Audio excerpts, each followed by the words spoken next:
ଏଇଟା ହଉଛି ତେନ୍ତୁଲି। ତ ଏ ତେନ୍ତୁଲି ଦେଖି ମୋର ଗୋଟେ କଥା ମନେ ପଡିଲା ଯେ ବ୍ୟକ୍ତି ଜଣକ ମାଙ୍କଡ ହେଇକି ମତେ ଆଣିକି ଦେଇଛନ୍ତି ତେନ୍ତୁଲି।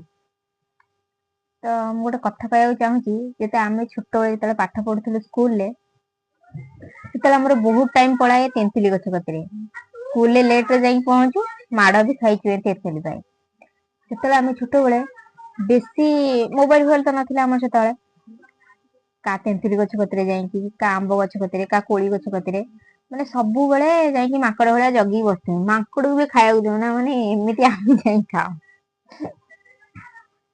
ସେତେବେଳ ଟା ଆମ ପାଇଁ ବହୁତ ଭଲ ଥିଲା। ଆଉ ଏବେକା ଛୁଆ ମାନେ ଯୋଉଠି ଦେଖିବ ତାଙ୍କର ମୋବାଇଲ ଅଛି ତ ସବୁ କିଛି ଅଛି। କିଏ ମୋବାଇଲରେ କିଏ ଗେମ୍ ଖେଳିଲାଣି, କିଏ ଇନଷ୍ଟା ଦେଖିଲାଣି, କିଏ ଫେସବୁକ୍ ଦେଖିଲାଣି, କିଏ ୟୁଟ୍ୟୁବ ଦେଖିଲାଣି, ୟାଙ୍କରି ଭଳିଆ ମୋବାଇଲ ପାଇଁ କିଛି ବି କରିଦେବେ।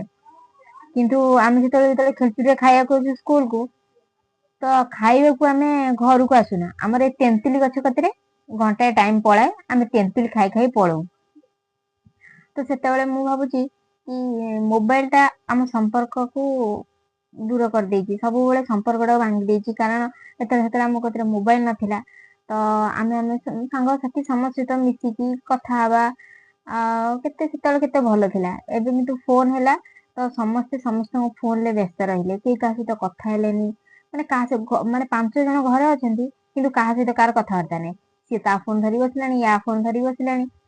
ତ ଆଗରୁ ବହୁତ ଭଲ ଥିଲା ମୁଁ ଭାବୁଛି।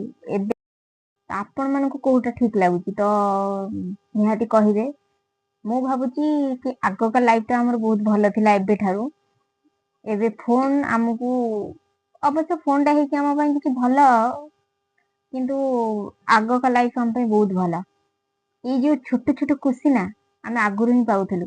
ଏବେ ଆମେ କୋଉଠି ଗୋଟେ ଛୁଆକୁ ଦେଖୁନୁ, କୋଉଠି ସାଙ୍ଗ ହେଇ ଖେଳିବା କି ବସିବା କି କଥା ହବା। ସକାଳୁ ଗଲେ ପାଠ ପଢିବାକୁ, ପାଠ ପଢିକି ଆସିକି ପୁଣି ପାଠ ପଢିଲେ, ମାନେ ଗୋଟେ ଖୁସି ମଜା କାହାରି କିଛି ନାହିଁ। ଆଉ ଟିକେ ଟାଇମ ପାରିଲେ ଦେ ଫୋନ ଦେଖିଲେ।